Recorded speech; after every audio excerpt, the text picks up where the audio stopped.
नमस्कार, वणक्कम, सत श्री अकाल। कैसे हैं प्रभु?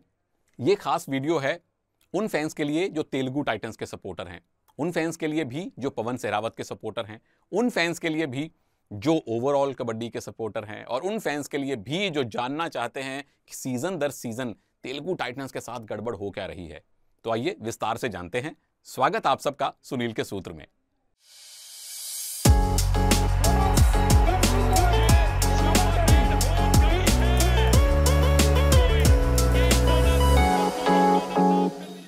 तो तेलुगु टाइटंस वो काम कर रही है प्रभु प्रो कबड्डी में जो कोई टीम नहीं करना चाहेगी, कोई कैप्टन, कोई फ्रेंचाइजी, कोई ओनर, कोई खिलाड़ी नहीं करना चाहेगा। आप सीजन दर सीजन लगातार पॉइंट्स टेबल के निचले हिस्से पर नंबर 9, 10, 11, 12 पर ही पाए जा रहे हैं। शुरुआती 3-4 सीजन थे जो राहुल चौधरी का युग था, जब दीपक हुड्डा टीम में थे, संदीप ढुल, संदीप कंडोला आए थे, जसमेर सिंह भी आए थे। वो एक एरा था। सुकेश हेगड़े डू और डाई स्पेशलिस्ट रेडर थे। वो एक एरा था जब टीम बेहतर परफॉर्म करती थी। पिछले 5, 6, 7 सीजन से ऑल स्टार टीम्स बनाने के बावजूद टीम अच्छा नहीं कर पा रही। पिछले सीजन तो आपने मनजीत छिल्लर जैसे लेजेंड्स ऑफ लेजेंड को अपना असिस्टेंट कोच बनाया। रविंदर पहल, सुरजीत, परवेश भैंसवाल, लेफ्ट कॉर्नर पे कौन था, सॉरी बताइएगा। ओवरऑल आपने बड़ा कातिलाना डिफेंस बनाया था, फिर भी टीम आपकी नहीं चली। सिद्धार्थ देसाई आपकी टीम में आए, अभिषेक सिंह आपकी टीम में रहे हैं, अब पवन सहरावत आपकी टीम में है, पर टीम फिर भी परफॉर्म नहीं कर पा रही है। तो इस सीजन की विशेष तौर पे मैं बात करता हूं 2 एंगल से। एक तो ओवरऑल स्ट्रेटेजिकली कहां चूक हुई है, और स्टैट्स, आंकड़े क्या बताते हैं। क्या टीम वाकई में उतना खराब खेली है? क्योंकि कई बार जो होता है वो दिखता नहीं है, और जो दिखता है वो छुप जाता है। तो उन सारी चीजों को उजागर करने की कोशिश करूंगा, इस वादे के साथ कि टीम के स्टैट्स उतने बुरे नहीं हैं, परफॉर्मेंस जरूर बुरी है। तो आइए चर्चा करते हैं विस्तार से। पहली बात, स्ट्रेटेजिकली क्या कुछ सही हुआ, क्या गलत हुआ। MS धोनी मेरी फेवरेट फिल्मों में से एक है। एक तो वैसे भी धोनी साहब लेजेंड के ऊपर बनी है, दूसरा उस मूवी में जो डायलॉग था, पता है हम मैच हारे कहां पे, पता है कि ये टीम सीजन हारी कहां पे, मैट पे नहीं, वहां ऑक्शन टेबल पे। ऑक्शन टेबल में क्या कुछ सही हुआ, क्या नहीं हुआ, वो कोच साहब ने ही मुझे इंटरव्यू में बता दिया था। श्रीनिवास रेड्डी लिंगमपल्ली मेरे अच्छे मित्र हैं, उनके साथ कमेंट्री करने का कई बार मुझे मौका मिला है। श्रीनी भाई वहां भी बहुत दिल से बोलते थे, साफ गोई ईमानदारी से बोलते थे। सीजन 10 शुरू होने से पहले मैंने उनका इंटरव्यू किया, वहां भी उन्होंने साफ गोई से बात की। ये सुनिए। क्या होता है ना, आपके पास एक 5 करोड़ का बजट है, एक स्टार खिलाड़ी की लेने के बाद आपके पास बजट बचता ही नहीं है, तो क्या होता है ना, फिर टीम बन नहीं पाती है। और दूसरा, और एक इंपॉर्टेंट बात कहूंगा, जो ऑल स्टार जिसने भी टीम लिया है अभी तक, तो वो टीम कभी जीत नहीं पाई है। ये भी फैक्ट है, आपको मानना पड़ेगा ये बात। तो क्या होता है ना, एक टीम के अंदर 1-2 सुपरस्टार चलता है, अगर 10 सुपरस्टार रहेंगे तो टीम आगे नहीं जा पाएगा, टीम आगे नहीं खेल पाएगी। बहुत सारा ईगो क्लैशेस रहता है, कोचेस को हैंडल करना बहुत सारा प्रॉब्लम रहता है। तो ये फैक्ट जो है, जिस नया खिलाड़ी के अंदर जितना भूख है, वो मैं ये कहूंगा 3, 4, 5 सीजन खेलने वाला उतना भूख उसके अंदर नहीं रहता है। और दूसरा जो फैक्ट है ना, उसका जो स्ट्रेंथ वीकनेसेस है, अपोनेंट टीम ऑलरेडी स्टडी कर चुका होता है। जो नया खिलाड़ी है उसको स्टडी करने के लिए 4-5 मैच ऐसे निकल जाता है। अगर वो 4-5 मैच हमारे लिए फायदे में हो गया तो टीम का नया पार हो जाता है। तो श्रीनी भाई ने साफ बताया है, 5 करोड़ का बजट है, 2-3 प्लेयर आपने रिटेन कर लिए, तो 5 करोड़ में से मोटा मोटा हिसाब लगाएं, 2.5 करोड़ अगर आप रेडर्स पे स्पेंड करें, 2.5 डिफेंडर्स पे स्पेंड करें, थोड़ा थोड़ा ऑलराउंडर्स पे, तो आपको एक टीम बनानी है। और 5 करोड़ में आपको 7 या 12 या 14 प्लेयर्स की टीम नहीं बनानी, क्योंकि एक मैच में 14 प्लेयर आते हैं। 5 करोड़ में आपको कम से कम 18, ज्यादा से ज्यादा 22 प्लेयर्स का स्क्वाड बनाना है। किसी खिलाड़ी को 2 करोड़ 60 मिले, किसी खिलाड़ी को 3 करोड़ 60 मिले, किसी खिलाड़ी को 1-1.5 करोड़ मिले, हमें सबके लिए समान रूप से खुशी है, क्योंकि ये खिलाड़ी बहुत मेहनत करके, महीनों की, सालों की तपस्या करके यहां पहुंचते हैं। कैसे मेहनत होती है वो आप मेरे पुराने वीडियोस देख सकते हैं। जब दीपक हुड्डा ने बताया, जब प्रदीप नरवाल ने बताया, जब राकेश कुमार ने, अनूप कुमार ने वो इंस्टा लाइव चैट्स में मुझे बताया था कैसे कैसे मेहनत करते थे, जब कबड्डी का नाम भी कोई नहीं जानता था। तो मुझे बहुत खुशी है पवन सहरावत के लिए, 2 सीजन में उनको बड़ा बड़ा पैसा मिला है। पर टीम के एंगल से आप बात कीजिए, 2 करोड़ 60 लाख अगर एक प्लेयर को मिलेंगे तो बाकी पूरी टीम मिनिमम 17 प्लेयर्स आपको बचे हुए 2 करोड़ 40 लाख में खरीदने पड़ेंगे। और श्रीनी भाई ने उस इंटरव्यू में यह भी बताया था कि उनका स्क्वाड 18 प्लेयर्स का स्क्वाड नहीं बन रहा था, उनके पास 8-9 लाख रुपए बचे थे और सिर्फ 17 खिलाड़ी उनके पास थे। तो कोटा 18 खिलाड़ियों का कोटा पूरा करने के लिए उनके पास 8-9 लाख रुपए बचे थे, उसमें वो ईरान के एक प्लेयर को लेके आए, बमुश्किल उनका स्क्वाड बना, क्योंकि एक प्लेयर के तरफ बहुत ज्यादा पैसा मिल गया। उनके लिए मैं बहुत खुश हूं, वेल डन, आप डिजर्व करते हैं ये पैसा पवन, वेल डन। उम्मीद करते हैं अगली बार और मिले। लेकिन टीम का बैलेंस फिर डगमगा गया।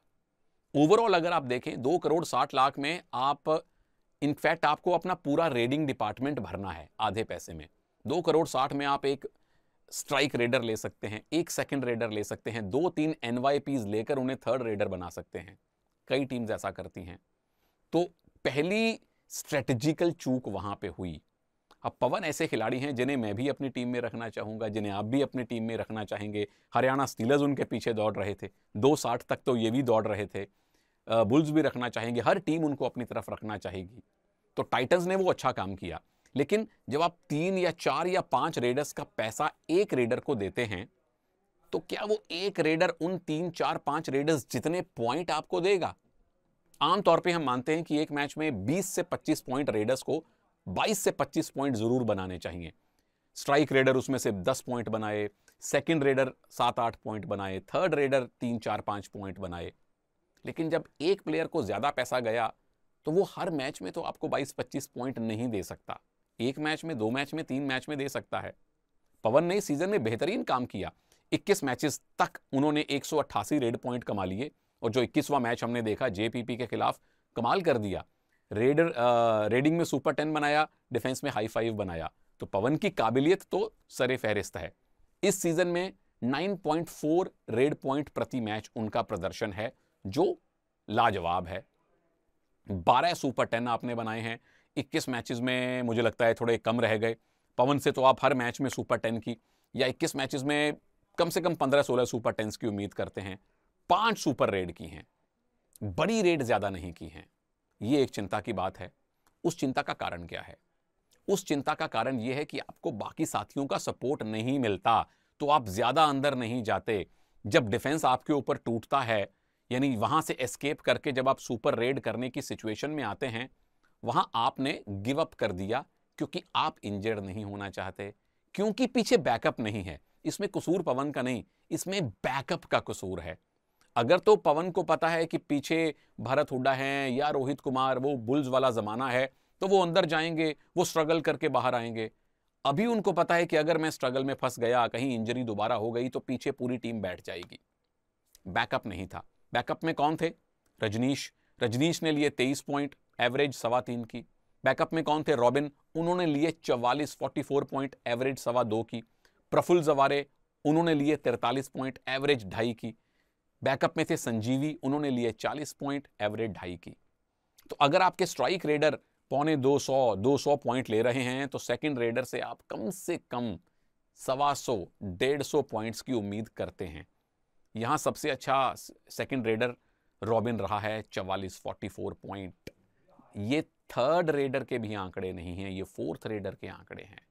जो 40, 20 पॉइंट बाकी रेडर्स ने लिए हैं, वो बैकअप पवन के पास नहीं था, क्योंकि आपको सेकंड रेडर, थर्ड रेडर खरीदने लायक पैसे ही नहीं बचे थे। तो ऑक्शन टेबल पे हुई वो स्ट्रेटेजिकल चूक आपको मैच दर मैच परेशान करती रही।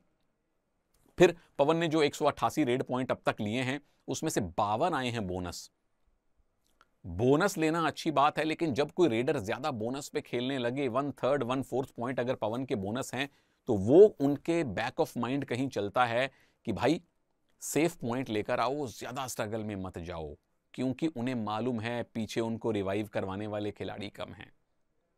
अच्छी चीज एक और टीम के लिए क्या हुई कि ओवरऑल 12 सुपर रेड्स की गई, 5 पवन ने की, 7 बाकी साथियों ने की। ओवरऑल सुपर रेड करने वालों में यह टीम 5वें स्थान पर है, विच इज नॉट बैड। एक और चीज जिसे मैं नॉट बैड की श्रेणी में रखता हूं, 63 डुओ डाई रेड पॉइंट ये टीम लेकर आई है, नंबर 7 पे रही है। दबंग दिल्ली जो पॉइंट्स टेबल में इनसे कहीं ऊपर है, उनका नंबर डुओ डाई रेड में 8 है। Telugu titans do or die raid में दबंग दिल्ली से ऊपर है। तीसरी अच्छी बात, हरियाणा स्टीलर्स जो बड़े आराम से क्वालिफाई हो गई प्लेऑफ में, उनका नंबर डुओ डाई रेड करने में सबसे नीचे है, नंबर 12 है। तो यह भी एक अलग कहानी है, यह भी एक बड़ी प्यारी सी, एक बड़ी विचित्र कहानी है। उसके बाद आइए टीम की ओवरऑल परफॉर्मेंस पे। सफल रेड्स आपने की हैं 293, आपका नंबर है 10। ये अच्छी बात नहीं है, लेकिन जब आप परसेंटेज देखें तो 30.5, 30.5% आपकी, यानी कि 1/3, 1/3 भी सफल रेड्स नहीं रही, नंबर 12 है सबसे नीचे। लेकिन इसमें अच्छी बात क्या है, हरियाणा की टीम सफल रेड करने में तेलुगु टाइटन से भी नीचे रही है, नंबर 11 है हरियाणा सफल रेड करने के मामले में। यानी कि रेडर्स ने टीम को उतना परेशान नहीं किया। हरियाणा अगर आपसे कमजोर रेडिंग करके प्लेऑफ में जा सकती है तो आप क्यों नहीं गए? क्योंकि डिफेंस धुरी होता है टीम की परफॉर्मेंस में, डिफेंस नहीं चलेगा तो टीम आगे नहीं जाएगी। सफल टैकल आपकी टीम ने किए हैं 198, रैंक 8। एक रोचक बात बताऊं, गुजरात का डिफेंस आपसे भी नीचे है, उन्होंने सफल टैकल किए हैं अब तक 197, रैंक 9। तो यह बड़ी कमाल की बात है कि आपसे कम सफल टैकल करके गुजरात भी चले गए, आपसे कम सफल रेड करके हरियाणा और दिल्ली भी वहां चले गए। फिर दिक्कत कहां थी? क्योंकि दिक्कत है ना, वो कई बार ओवरऑल के आंकड़ों में नहीं दिखाई देती, वो इंडिविजुअल आंकड़ों में दिखाई देती है। ये सुनिए और पढ़िए। Sandeep Dhull 37 tackle point, net score उनका, यानी कितने पॉइंट लिए और कितने पॉइंट दिए, नेट स्कोर संदीप का -16। नंबर 2 मोहित, पॉइंट लिए आपने 36 पर नेट स्कोर -1, यानी लिए कम दिए ज्यादा। मिलाद जब्बारी पहला सीजन 28 टैकल पॉइंट लिए, net score -14। Ajit Pawar 1-2 match बड़े अच्छे खेले, हाई फाइव लगाए, पॉइंट लिए 27, net score -13। Hamid Nadir point लिए डिफेंस में 15, नेट स्कोर -8। और अंकित पॉइंट लिए 13, नेट स्कोर -12। एक भी डिफेंडर ऐसा नहीं है जिसका नेट स्कोर प्लस में हो, यानी जिसने पॉइंट लिए ज्यादा हो दिए कम हो। हर एक डिफेंडर ने पॉइंट ज्यादा दिए हैं। फेल टैकल, जिस कारण टीम को दिक्कत होती है। फिर आप ऑल आउट भी सबसे ज्यादा बार होंगे, फिर दूसरों को आप ऑल आउट भी सबसे कम करेंगे। तो कहानी शुरू हुई थी 2 करोड़ 60 एक प्लेयर को देने में, खत्म ये इस बात पे आके हो रही है कि जब आपने एक प्लेयर को ज्यादा पैसा दे दिया तो फिर डिफेंस को आप कैसे बनाइएगा। अभी तो प्रवेश का नाम भी नहीं आ रहा इस सूची में, जो आपके सबसे एक्सपीरियंस डिफेंडर थे।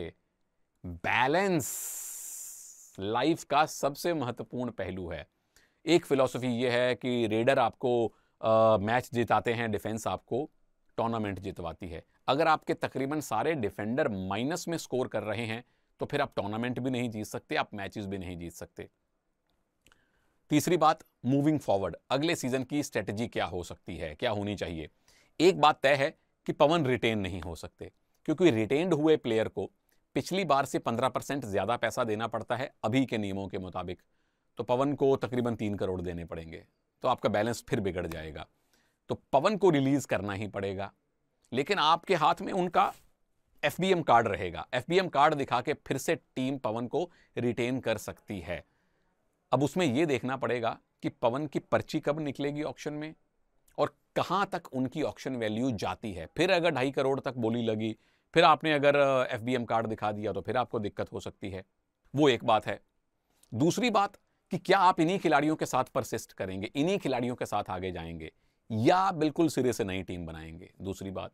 और तीसरी रोचक बात, जो ये टीम पंचकूला में अपना मैच खेल रही थी ना जयपुर पिंक पैंथर्स के साथ, उस मैच में टीम के सीईओ त्रिनाद रेड्डी साहब के साथ के हुड्डा साहब बैठे हुए थे। दोनों इकट्ठे बैठ के मैच देख रहे थे।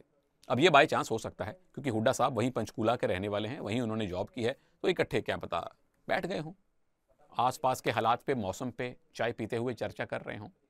ये मेरा विश्लेषण है, अभी हमें कुछ नहीं पता। अगले सीजन में पवन टीम में रहेंगे, कोच बदलेंगे, मैनेजमेंट क्या सोच रहा है, क्या टीम नहीं बनेगी, उसमें मुझे आपके विचारों का इंतजार है। नीचे बताइए आपके हिसाब से टीम के लिए इस सीजन में अच्छा क्या था, बुरा क्या था, क्या टीम में होलसेल चेंजेस जो हर सीजन में होते हैं इस बार भी होंगे, या होने चाहिए या नहीं होने चाहिए?